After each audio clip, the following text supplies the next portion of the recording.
Fala galera, tudo certo? Sejam bem-vindos ao Arena Nocaute. O fenômeno Alex Poatan mostrou mais uma vez porque é um dos nomes mais temidos do esporte ao vencer Khalil Rountree de forma brutal. Hoje vamos trazer as reações de grandes nomes do MMA, como Michael Bisping, Joe Rogan e Daniel Cormier. Na última luta, Alex Pereira subiu ao octógono e fez o que melhor sabe: nocautear. Com um estilo de luta que combina técnica e poder explosivo, ele não deu chances para Rountree. Embora os primeiros 2 rounds tenham sido bem disputados por Rountree, Alex Poatan mostrou, no terceiro e quarto round, sua habilidade em controlar a distância e utilizar seus golpes poderosos, culminando em um nocaute impressionante que deixou os fãs em êxtase no quarto round. All right, so Khalil Rountree Jr. went out there against Alex Poatan Pereira, tried to get the job done, tried to snatch the title off him, tried to beat him at his own game, and he did for a while. He won the first 2 rounds. I'm talking about UFC 307, by the way. It was just finished, just went down in Salt Lake City. But Alex Poatan Pereira once again delivering a viral knockout. Beautiful display of violence.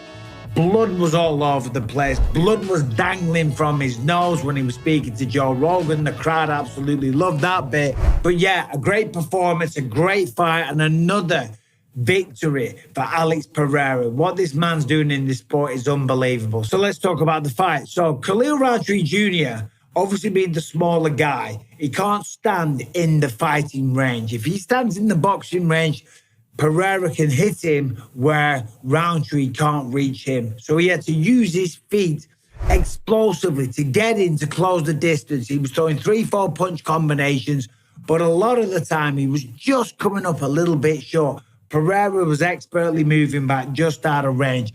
But as the fight went on, he did find the rhythm, he did find the mark, and he certainly found the range. He actually dropped Pereira. I think it was round 2, sat him down with the right hook, landed a beautiful head kick. There was one point where he landed a nice liver kick as well. That certainly got the attention of Pereira.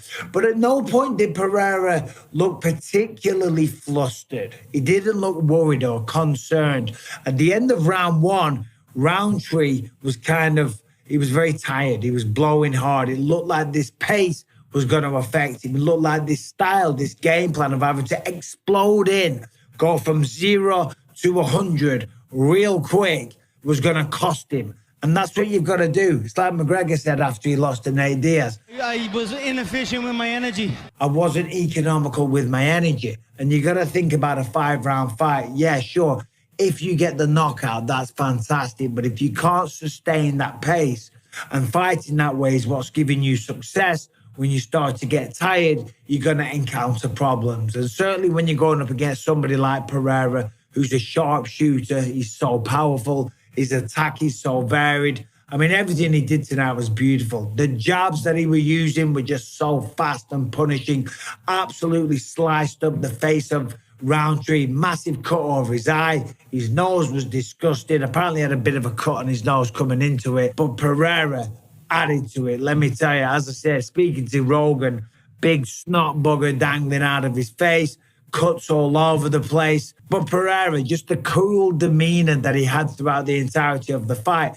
He doesn't allow himself to get worked up, to go into overdrive, whether it's physical or mentally. You've got to be calm in there. And that's what you see from Alex Pereira. Always extremely calm. Let's talk about some of the shots, though, because his reflexes are fantastic. Slipping and ripping, beautiful shots.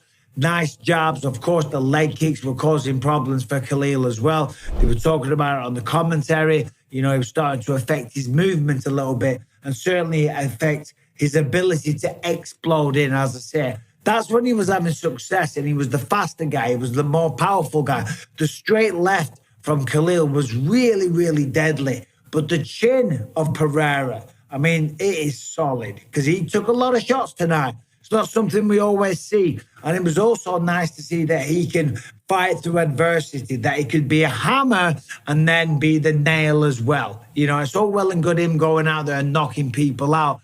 But you want to see fighters go through a little bit of adversity, see what they're like after losing a round or two. Have they got the mental toughness to turn it all around? Well, we know. Of course he does. Of course he has. And we've seen that before against Israel Adesanya, of course, as well.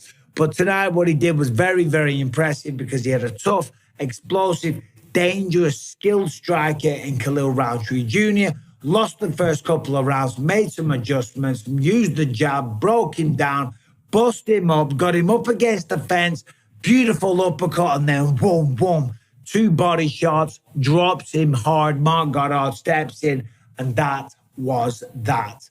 Unbelievable work. Then he was asked about what he wants next, and I loved what he said. He said, I've got work to do here in this division. We saw that Dricus is going to be fighting Sean Strickland. He's a training partner of mine. I don't want to get in his way, you know, but I can move up to heavyweight, but this division is great. I feel great with this weight cut, and this is where I'm at. He was asked about heavyweight, of course. There's a potential big fight with John Jones down the line. But he knows Tom Aspinall is going to be next, regardless who wins. Tom Aspinall will be the next man. Then he was asked about middleweight. But he said, look, listen, Dricus du Plessis, yes, he would love to fight him, but Sean Strickland's having that fight, and he doesn't want to get in the way of his best bud these days, does he? You're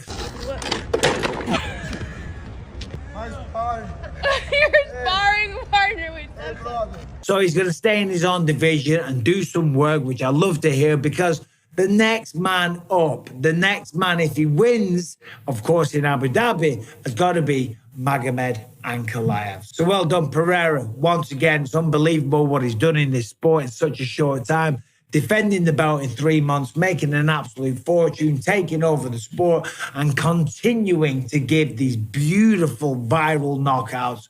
Unbelievable stuff. Co-main event. I was in the octagon after the fight, and Mark Goddard came up to me, and he said, I've been doing this for 20 years. And he goes, the way he hits people, he goes, the sound is like nothing I've ever heard before. He said, it's ungodly. Really? That's what he kept saying. He says, it's ungodly. Wow.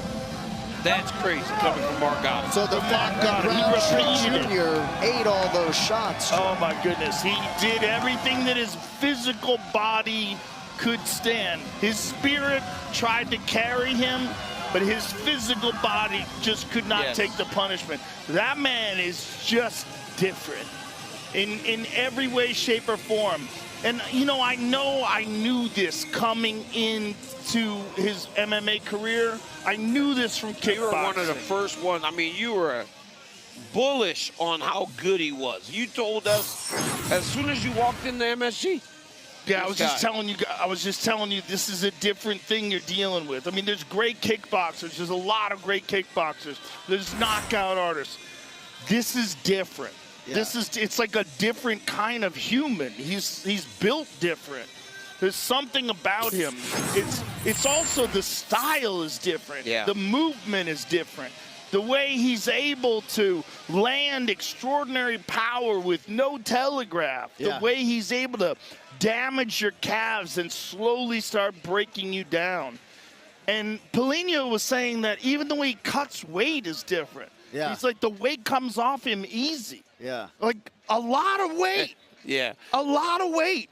And it just comes off him. Salt Lake City has delivered once again in the UFC. Once again proves why it's the best organization in the world and why Alex Pereira is the biggest superstar in the world. Tonight, he fought a tough Khalil Rountree Jr., but once again, he remains a champion.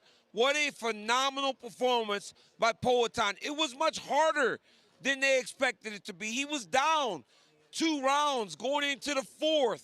He was down 2-1 going into the 4th. He came out strategically, broke down Khalil Rountree Jr. and got the finish. We are talking about a guy that has now defended his championships 3 times in 7 months. Ronda Rousey was the only person to defend the belt faster than Alex Poatan Pereira. Not anymore. He is a tremendous fighter, fought well, and he is the biggest superstar in mixed martial arts. I'm all aboard the Poatan train, as is everybody else. But once again, Salt Lake City, one of the greatest fight cities in the world, delivers. UFC 307 was fantastic.